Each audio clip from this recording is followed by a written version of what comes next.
Story number 1. The rain pounded against the windows of the old, decrepit factory building, creating a symphony of eerie echoes that resonated throughout the night. I shivered as I adjusted my coat, clutching the worn-out key in my hand. It was my first night shift at the abandoned warehouse, a job I had taken out of desperation to make ends meet. Little did I know, that night would become a nightmare I could never escape. As I stepped inside, the musty odor of dampness and decay assaulted my senses. The flickering fluorescent lights cast sinister shadows on the walls, playing tricks on my mind. The floor creaked beneath my feet, adding to the unsettling ambience. I swallowed hard, my heart pounding, and walked over to the rusted control panel. It was my job to monitor the factory's security cameras through the night, ensuring that no intruders dared to enter the premises. Hours passed slowly, the monotony broken only by the occasional crackling sound from the ancient speakers that were wired to the cameras. I could feel the weight of the darkness pressing down on me, suffocating and disorienting.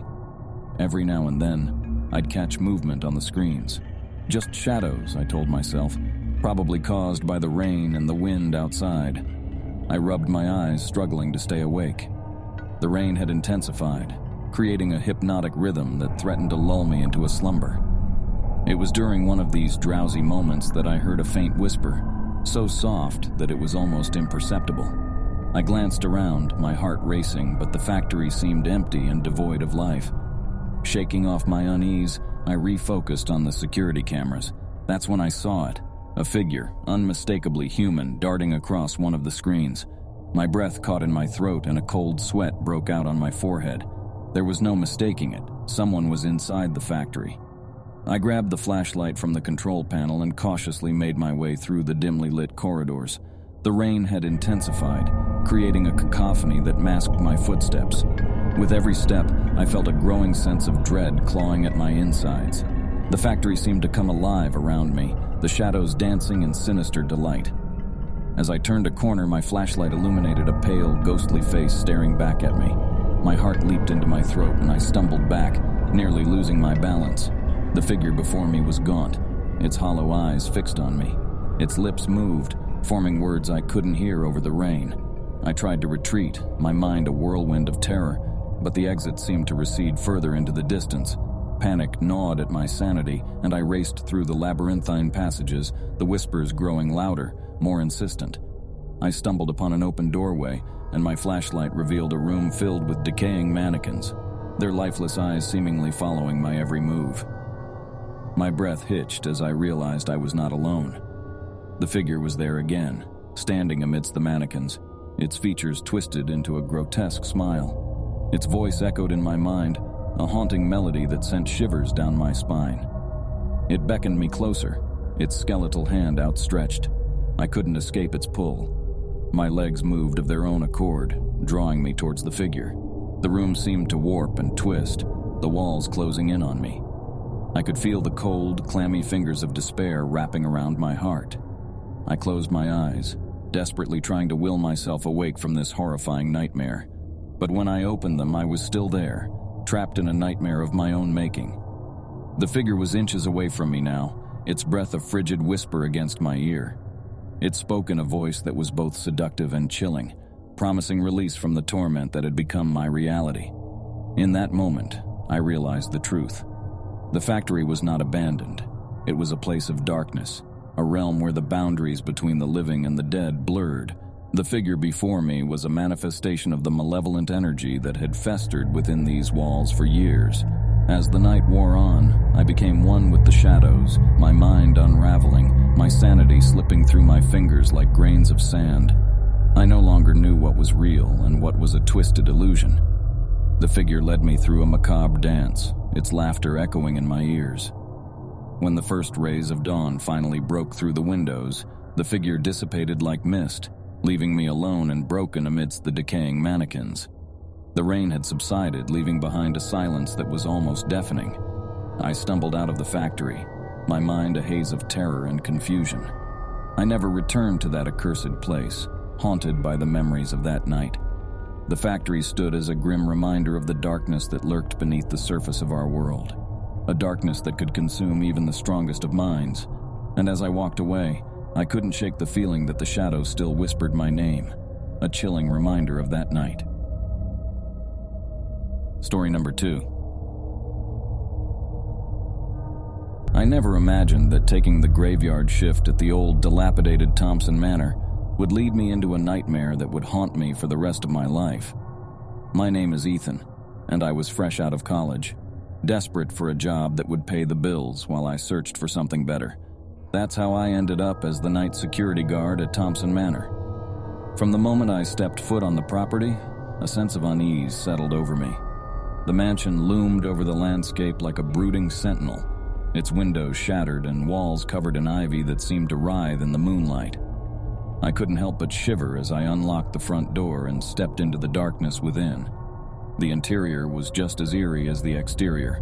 Dusty furniture draped in white sheets cast long, ominous shadows that seemed to dance in the dim light of my flashlight.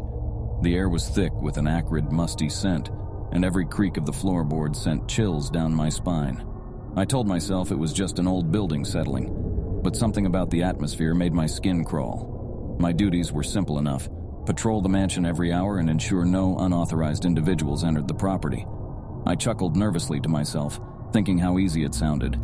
Little did I know, those first few hours would be the calm before the storm. Around midnight, I was making my rounds on the second floor when I heard it, a faint whisper, like a voice carried on the wind. My heart raced as I turned my flashlight towards the source, revealing a long, narrow hallway stretching out before me. The voices seemed to be coming from the end of the corridor, where a set of heavy wooden doors stood partially ajar. Summoning all my courage, I approached the doors and pushed them open with a creak. The room beyond was unlike any other in the mansion.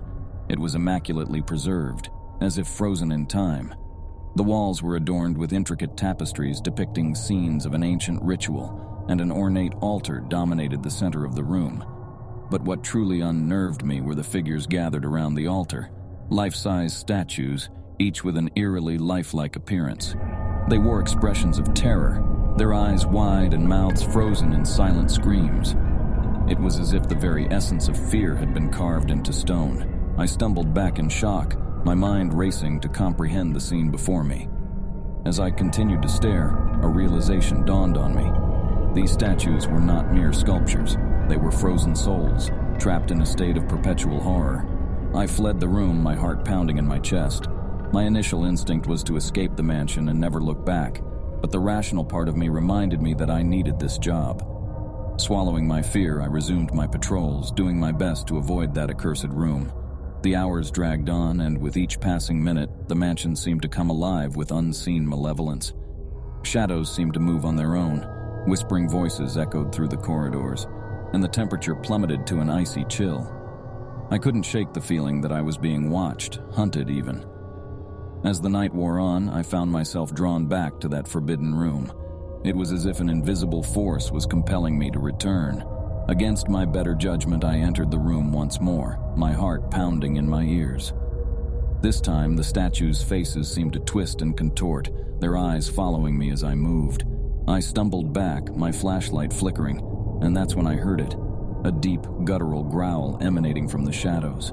My blood turned to ice as I trained my flashlight on the source of the sound. A monstrous, hulking figure emerged from the darkness, its eyes glowing like fiery embers.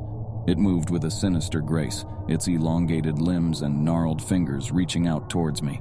I screamed and bolted from the room, my mind consumed by sheer terror.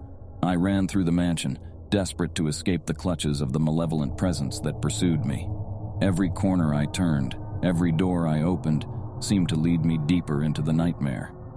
I was trapped in a labyrinth of fear, my sanity slipping through my fingers like grains of sand. Just as I thought I couldn't take it any longer, the first rays of dawn broke through the windows, banishing the darkness that had held me captive. The mansion returned to its lifeless state, as if the horrors of the night had never occurred. When the morning shift arrived, they found me huddled in a corner, my eyes wide with terror and my mind shattered. I was sent to a psychiatric facility where doctors tried to piece together what had happened to me. But how could I ever explain the unspeakable horrors I had witnessed? To this day, I am haunted by the memories of that accursed night at Thompson Manor. I hear the whispers in the wind, see the statues' frozen expressions, and feel the malevolent presence that lurks just beyond the veil of reality.